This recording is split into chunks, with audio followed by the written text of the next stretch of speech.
خمیر پر 40 دن بارش برسی تھی، جس میں سے 39 دن غم کی بارش برسی تھی، 1 دن خوشی کی بارش برسی تھی۔ ہم 1 دن کی جو خوشی کی بارش آدم علیہ السلام کے مٹی پہ برسی تھی، ہم انہی کی اولاد میں سے ہیں۔ ہم ہر لمحہ خوشی کی تلاش میں، ہر لمحہ خوشیوں میں دوڑے ہوئے ہیں، لیکن خوشیاں بہت تھوڑی ملتی ہیں، غم بہت زیادہ ملتے ہیں۔ حقیقی خوشی دنیا میں بھی وہی پا سکتا ہے، آخرت میں بھی وہی پا سکتا ہے جس نے یہ دنیا کی گنی ہوئی سانسیں اللہ اور اس کے رسول کی رضا کے مطابق گزار دی ہے۔ جس کا اٹھنا بیٹھنا، جس کا اوڑھنا بچھوڑنا اللہ اس کے رسول کی تعلیمات کے مطابق ہے، وہ دنیا کی زندگی سے بھی مطمئن ہوگا۔ مال کی کثرت، اولاد کی کثرت، جائیداد کی کثرت، بڑے بڑے عہدوں کا مل جانا، یہ انسان کی خواہشوں کو کبھی پورا نہیں کر سکتا، بھر نہیں سکتا۔ دنیا کے مال کا تو یہ بڑا وبال ہے کہ جتنا یہ زیادہ آئے اتنی ہوس بڑھتی چلی جاتی ہے، حتیٰ کہ اللہ کے حبیب صلی اللہ علیہ وآلہ وسلم نے فرمایا کہ سونے کی ایک وادی بھری ہوئی، ایک تھال،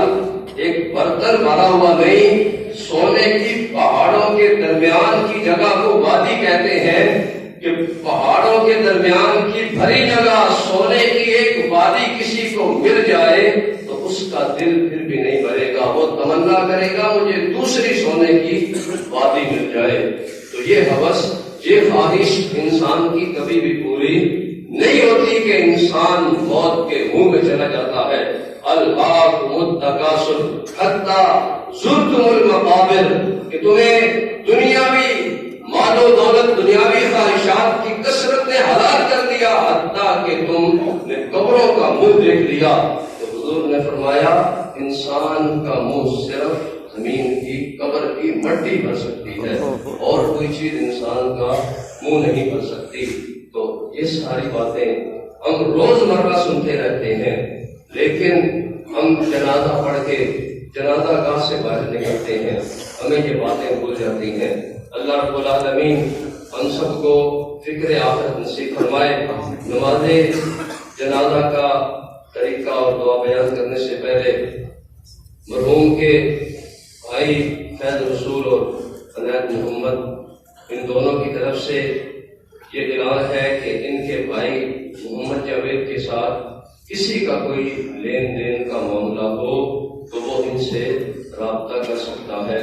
اور یہ کوشش کرنی چاہیے کہ تدفین سے پہلے رابطہ کر لیں تاکہ اس کی قبر کی منزلیں پہلے مرحلوں سے ہی آسان ہو جائے۔ یہ ذمہ داری جو اعلان کیا جا رہا ہے یہاں پر بھی پوری تو ہو رہی ہے کہ اس کے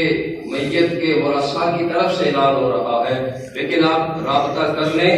تاکہ کسی کا کوئی مسئلہ ہے ان تک وہ پیغام پہنچ جائے، اس کی قبر کی منزلیں پہلے مرحلے سے ہی آسان سے آسان تر ہو جائے۔ حضور نبی رحمت صلی اللہ علیہ وآلہ وسلم کا فرمان ہے کہ شہید کا بڑا مقام ہے۔ شہید کے بارے میں بھی حضور نے فرمایا کوئی صحابی رسول شہید ہو جاتا تھا، حضور اس وقت تک اس کا جنازہ و تدفین نہ فرماتے تھے جب تک اس کے قرض کا معاملہ کلیئر نہیں ہو جاتا تھا۔ تو یہ قرض کا معاملہ یہ ایسا معاملہ ہے کہ قبر میں اس کا چھٹکارا نہیں ہوتا۔ ورثاء